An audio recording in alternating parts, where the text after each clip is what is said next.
You ever get that chill mid-vacation? Sun's blazing, waves crashing, cocktail in hand. Then something feels off. A shadow in the hotel mirror. A car tailing too close on that empty road. Your kids laugh, gone silent. Buckle up. These aren't campfire BS. 3 real families. Real trips. Real vacations that started with packed bags and "can't wait" texts and ended in pure hell they barely survived. I'm talking beach paradise turned bloodbath. Cozy cabin invaded by killers. And a road trip where the GPS led straight to death. Stick around. You won't sleep the same. Story 1. The room that was already occupied.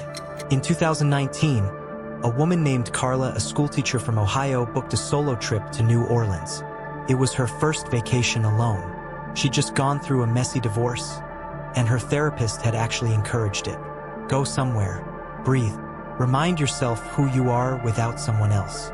She checked into a mid-range hotel in the French Quarter. Nice enough. Wrought iron balcony. Ceiling fan. The faint smell of beignet drifting up from the street below. Perfect. The first 2 nights were exactly what she needed. On the 3rd night, she came back from dinner around 10 o'clock, a little tired, a little happy, a glass of wine still warm in her chest. She slid the keycard into the door. Green light. Click. She pushed it open. The TV was on. She stopped in the doorway. She was almost certain she hadn't left the TV on. Almost. She told herself she probably had. Long day, tired mind. She stepped inside, dropped her purse on the chair, and noticed the shower was running. Carla stood absolutely still. She had not taken a shower before dinner. There are moments in life where your brain just refuses to process what's happening, where reality feels like a sentence your mind can't finish. This was one of those moments. She stood there for what she later described as probably 4 seconds, but it felt like 4 minutes. Just listening to the water running behind that closed bathroom door. Then she walked back out of the room, closed the door quietly behind her, and went straight to the front desk. Here's where it gets worse. Hotel security went up with her. They knocked. No answer. They used the master key. They opened the door. The shower was off. The TV was off. The bathroom was completely dry. Now, that could be the end of the story. A ghost story, a weird glitch, a tired woman imagining things. Except for what happened 2 hours later, when hotel management finally reviewed the hallway security footage. There was a man. He had walked calmly down the corridor at 9:47 p.m., about 15 minutes before Carla arrived, and stood outside her door for nearly 4 minutes. He tried the handle once. Then he left. He was never identified. He was not a guest of the hotel. To this day, nobody knows how he got into the building or what he intended to do inside that room. Carla checked out that night. She drove home to Ohio without stopping. She hasn't taken a solo trip since.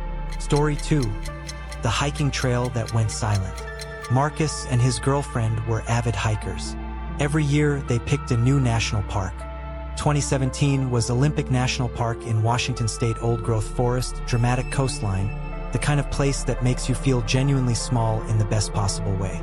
They started a trail early on a Tuesday morning. A moderate loop, well-rated online, about 9 miles total. Weather was clear. They had water, snacks, a map on Marcus's phone. About 4 miles in, something changed. It was quiet. Not peaceful quiet. Wrong quiet.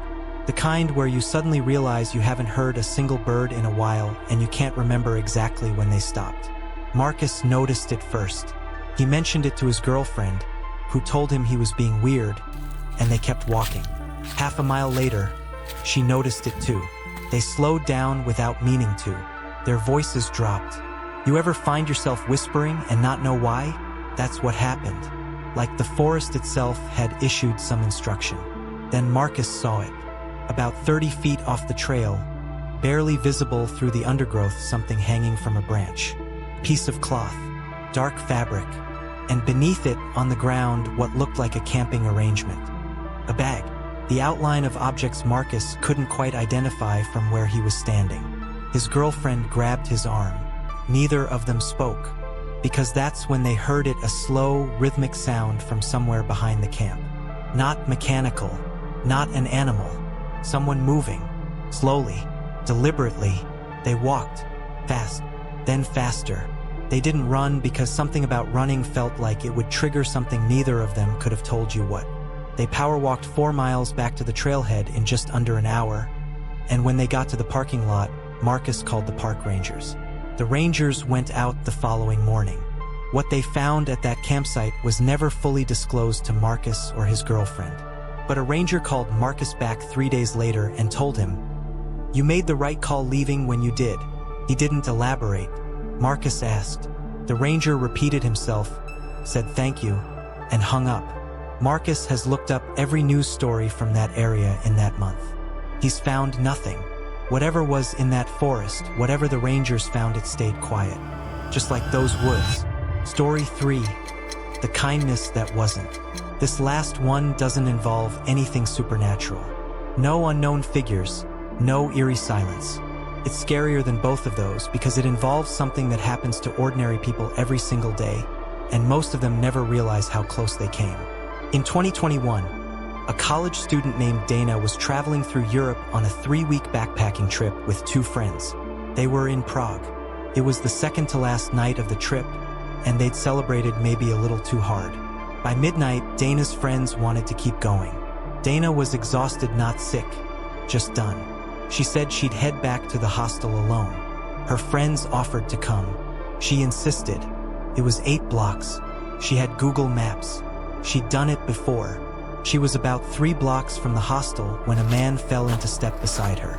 He was friendly, late 30s, well-dressed, spoke excellent English. He said he'd noticed her looking at her phone and asked if she needed help with directions. She said no, she was fine.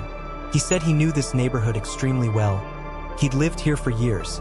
He'd be happy to walk her wherever she needed to go. She said no thank you. He kept walking beside her.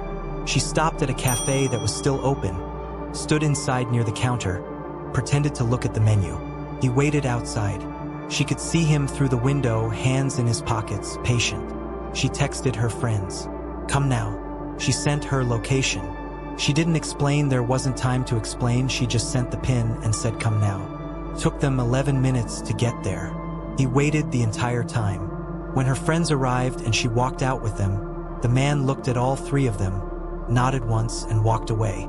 Here is what happened next that nobody talks about because it's the detail that makes this story what it actually is. One of Dana's friends, a guy, tall, confident, the kind of person who talks to strangers, easily followed the man with his eyes as he walked away. The man turned a corner. Her friend decided to just peek, just see where he was going. He turned the corner 20 seconds later. The street was empty. There were no side doors, no alleys, no shops, a straight block under streetlights, and the man was simply gone. Dana doesn't share this story to scare people out of solo travel. She shares it because of the thing she keeps coming back to, the thing she says she thinks about every time she's somewhere unfamiliar and someone is unexpectedly, insistently kind. He was so patient. He wasn't aggressive. He didn't threaten her. He just waited, like he'd done this before, and waiting was simply part of the process. 3 vacations. 3 moments where everything that's supposed to feel safe and exciting suddenly tilted sideways. The hotel room in New Orleans, the hiking trail in Washington, the cobblestone street in Prague. What strikes me about all 3 of these isn't the dramatic peak, it's the moment just before.